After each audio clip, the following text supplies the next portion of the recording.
श्री गणेशाय नमः, श्री सरस्वती नमः, श्री कृष्णाय नमः।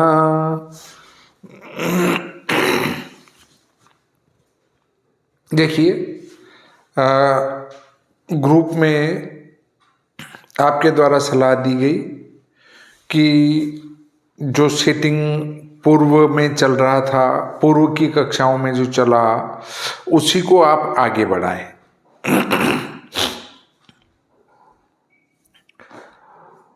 जो इस वर्ष के सेटिंग से पढ़ा रहे हैं वो थोड़ा कम समझ में आया,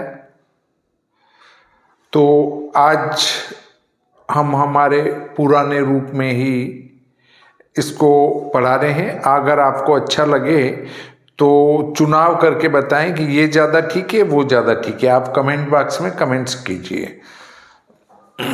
अब सबसे पहले आज हमारा प्रकरण है पंचांग परिवर्तन का। तो पंचांग परिवर्तन क्यों आवश्यक है, इस पर चर्चा करेंगे कि भाई पंचांग का परिवर्तन क्यों करना चाहिए। देखिए, पंचांग किसी स्थान विशेष का होता है। जैसे श्री भादव माता पंचांग नीमच के आधार पर है, श्रीधर शिवलाल पंचांग जोधपुर के आधार पर है, निर्णय सागर पंचांग जोधपुर के आधार पर है। ऐसे ही अन्य अन्य पंचांग हैं, वो अपने अपने आधार पर हैं। तो वो उस नगर के लिए तो शुद्ध हैं, बाकी दूसरे नगर के लिए वो शुद्ध नहीं है। अब आप कहेंगे पंचांग वहाँ का हो तो क्या फर्क पड़ता है। तो वहाँ का हो तो फर्क ये पड़ता है कि विषोत्तरी महादशा का साधन जब हम करेंगे तो वो विषोत्तरी महादशा अशुद्ध आएगी। उसके लिए आपको क्या करना पड़ेगा कि पंचांग को शुद्ध अपने स्थान का बनाना पड़ेगा, अभिष्ट स्थान का, जन्म स्थान का, तब जाकर वो परिणाम सही आएंगे। अब सही परिणाम के लिए आपको सही पंचांग होना चाहिए। अब पंचांग का उपयोग कौन से पंचांग का करें, तो देखिए पंचांग में भी भिन्नता आती है। अब वर्तमान समय में ग्रह लाघव के आधार पर पंचांग बन रहे हैं। ग्रह लाघव के अलावा जो है आपके सूर्य सिद्धांत पर बन रहे हैं। वाराणसी के जितने लगभग पंचांग है वो सूर्य सिद्धांत के आधार पर है। आज के पंचांग जो दृश्य हैं उनमें और वो जो सौर सिद्धांती हैं या ग्रह लाघवी हैं या ब्रह्म सिद्धांती हैं, इन पंचांगों में घटियों का अंतर है। इसलिए उस प्रकार के पंचांगों को तो परिवर्तन करने की आवश्यकता ही महसूस नहीं होती है। तो पंचांग परिवर्तन के लिए क्या आवश्यक है। पंचांग परिवर्तन के लिए आवश्यक है, एक तो आपका जन्म स्थान का सूर्योदय।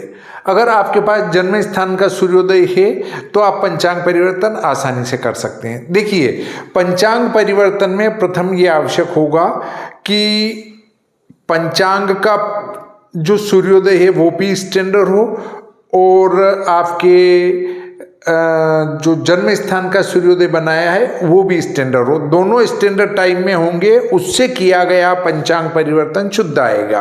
अगर उसके अभाव में आप पंचांग परिवर्तन करते हैं तो अशुद्ध प्राप्त होगा। तो सबसे पहले आप जन्म स्थान का सूर्योदय किसी भी प्रकार से स्टैंडर्ड टाइम में प्राप्त करें। अब आपको जो पंचांग सूर्योदय का परिवर्तन मैंने चरांतर सारणी और देशांतर के आधार पर भी बताया है, वो श्री भादव माता पंचांग में बखूबी व्यवस्थित दे रखा है। आप अगर उससे उदाहरण समझ में नहीं आया हो तो श्री भादव माता पंचांग में पंचांग परिवर्तन की विधि को आप देख सकते हैं। अब बात आती है कि कौन से पंचांग में सूर्योदय स्टैंडर्ड टाइम में, कौन से पंचांग में लोकल टाइम में है। तो जो शताब्दी पंचांग है मुंबई से प्रकाशित होता है, खिमराज श्री कृष्णदास प्रकाशन का, उसमें सूर्योदय लोकल है, परंतु वहां एक स्थिर सूर्योदय माना है 6:27 और स्टैंडर्ड टाइम से 6:27 के आधार पर वो तिथि आदि की गणना दी गई है। यदि आपको पंचांग परिवर्तन करना हो तो 6:27 से अंतर करके पंचांग का परिवर्तन कर सकते हैं। अब सबसे पहले देखेंगे पंचांग परिवर्तन की 3 विधियां हैं। या तो आप जो संस्कार सूर्य में करते हैं वे संस्कार आपके तिथि नक्षत्र योग करण में भी करें, अर्थात देशांतर संस्कार और चरांतर संस्कार। तो चरांतर यहां हमको प्राप्त होते हैं मिनट में, चरांतर मिनट में प्राप्त होते हैं, तो उनको पल विपल में बदलकर उनका संस्कार कर सकते हैं। पंचांग स्थान से जन्म स्थान यदि पश्चिम में है तो देशांतर मिनट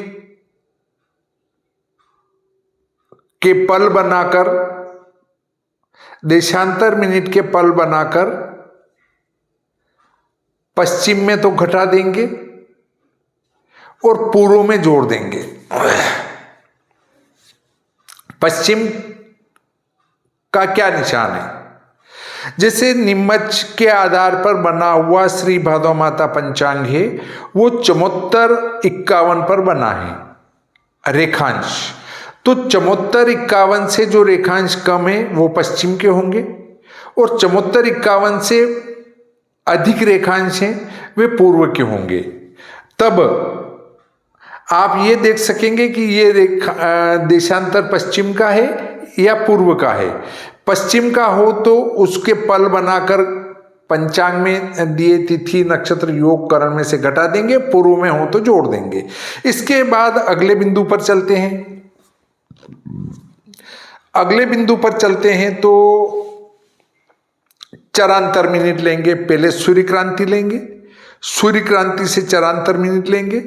चरांतर मिनट लेने के बाद यदि वो ऋण है तो उसके पल तिथि नक्षत्र योग करण में जोड़ देंगे, और यदि वो धन है तो घटा देंगे। इस प्रकार तिथि नक्षत्र योग, तिथि नक्षत्र योग और करण ये सभी आपके जन्म स्थान के हो जाएंगे। और ये जो चरांतर संस्कार है सूर्य उदय में भी कर देंगे। पहली विधि तो ये हो गई। दूसरी विधि इस प्रकार से है कि आप पंचांग के सूर्योदय में चरांतर संस्कार और देशांतर संस्कार कर देंगे तो वो जन्म स्थान का हो जाएगा। ठीक है, जन्म स्थान का हो जाएगा। उसके बाद जन्म स्थान के सूर्योदय और पंचांग के सूर्योदय का अंतर करना, अंतर करके उसको पल विपल में बदल लेना, या घटी में बदलता हो तो घटी पल विपल में बदल लेना। अब यदि सूर्योदय पंचांग के सूर्योदय से पहले हो रहा हो तो पंचांग में दिए गए तिथि नक्षत्र योग करण के घटी पल में वो घटी पल विपल जोड़ देंगे। यदि बाद में सूर्योदय हो रहा हो तो घटा देंगे। इस प्रकार आपकी 2 विधियां हो गई। तीसरी विधि ये कहती है कि आपको पंचांग में दिए गए सूर्योदय में किसी प्रकार की कोई संस्कार करने की आवश्यकता नहीं है। मैं एप्रोक्स आपको उसके लिए बताऊंगा। आप पंचांग से क्या लेंगे? सूर्य स्पष्ट प्रातः 5:30 का सूर्य स्पष्ट लेंगे, उसमें 1 कला 15वीं कला जोड़ देंगे तो वो प्रातः 6 बजे का बन जाएगा। 6 बजे का बनने के बाद आप क्या करेंगे? विश्व सायन लग्न सारणी में जो धुनन संस्कार युक्त अयनांश सारणी दी है, उस अयनांश सारणी से आप अयनांश प्राप्त करेंगे। भाग 1 और भाग 2। भाग 2 से तो केवल विकला लेकर जोड़ना है उस तारीख की, अयनांश हो जाएंगे। पूर्व के वीडियो में भी आप देख सकते हैं, अच्छी प्रकार से समझाया गया है। अयनांश जोड़ देंगे, अयनांश का दैनिक चालन उस मासिक चालन में जोड़ देंगे तो अयनांश हो जाएंगे धुनन संस्कार युक्त। अब उस अयनांश को 6 बजे के सूर्य स्पष्ट में जोड़ देंगे तो आपका प्रातः 6 बजे का सायं सूर्य स्पष्ट हो जाएगा। अब उस सूर्य स्पष्ट में कला स्थान में 30 या 30 से ज्यादा है तो हम उसको अंश में 1 बढ़ा देंगे, और यदि कला स्थान में 30 से कम है तो उसको छोड़ देंगे। अब हमारी जो टेबल है वो किस प्रकार से दी हुई है, वो इस प्रकार से है। यहां पर 0 से गिनती चली है जो 29 तक आई है दिनमान सारणी में। यहां पर 0 मेष, 1 वृषभ, 2 मिथुन इस प्रकार से लिखा है, और ये 0, ये 1, ये 2, ये 3, और इनकी सीध में जो है हमने अंक लिखे 3 डिजिट में। अब माना आपका सायं सूर्य 1:25 है तो इधर से 25 को लेंगे और इधर से 1 को लेंगे, इन दोनों को मिला देंगे तो ये दोनों कहाँ मिलते हैं, यहां आकर मिलते हैं। यहां लिखा है मान लो 30, 22, 30, तो ये 30, 22, 30 आपका दिनमान हो गया। पर इस विश्व दिनमान सारणी में से आपको कौन सा दिनमान लेना है, दिनमान सारणी कौन सी लेनी है, इसके लिए आपको क्या करना है कि आप इस सारणी के ऊपर लिखे गए अक्षांश को देखें। माना यहां लिखा है 25, 23, 25, 20 और आपका जन्म स्थान है 25, 23 का, तो आपके नजदीक ये वाली टेबल पड़ेगी, इसलिए इस वाली टेबल का आपको उपयोग करना है। प्रत्येक 10 कला के अंतर पर दिनमान दिए हैं, आप उन दिनमानों का उपयोग करेंगे। मतलब दिनमान सारनियां कितनी दी है, हर 10 कला के अंतर पर, वो भी चली आपकी अक्षांश 0 से लगाकर। 0 पर तो हमेशा दिनमान 30 घटी रहता है, तो 0 से जैसे जैसे ऊपर बढ़ते गए वैसे वैसे दिनमान सारणी 10-10 कला के अंतराल पर 67 डिग्री तक, 67 डिग्री अक्षांश तक ये टेबलें आपको दी गई है प्रत्येक 10 कला के अंतर पर। जैसे एक अक्षांश लेते हैं हम तो 1 के बाद 1 10, 1 20, 1 30, 1 40, 1 50 और 1 60 मतलब 2, मतलब प्रत्येक अक्षांश में 6 दिनमान सारनियां दी गई हैं। आप इनसे दिनमान लेंगे और दिनमान को 60 घटी में से घटा देंगे। अब दिनमान को 60 घटी में से घटाया तो वो आएगा रात्रिमान। रात्रिमान में 5 का भाग लगा देंगे तो आपका आ जाएगा लोकल सूर्योदय। उसमें स्टैंडर्ड अंतर जोड़ देंगे या घटा देंगे नियम के अनुसार। 82-30 से यदि हमारे रेखांश कम है तो स्टैंडर्ड अंतर को जोड़ेंगे और यदि अधिक है तो घटा देंगे, तो मध्यम सूर्योदय आ जाएगा। इस मध्यम सूर्योदय में बेलांतर का संस्कार धन ऋण कर देंगे तो स्पष्ट स्टैंडर्ड टाइम में सूर्योदय प्राप्त हो जाएगा जन्म स्थान का। अब इस स्पष्ट स्टैंडर्ड टाइम के सूर्योदय में एक बात और बता दूं कि आपको सूर्य स्पष्ट, सायं सूर्य स्पष्ट ऐसा मिलेगा।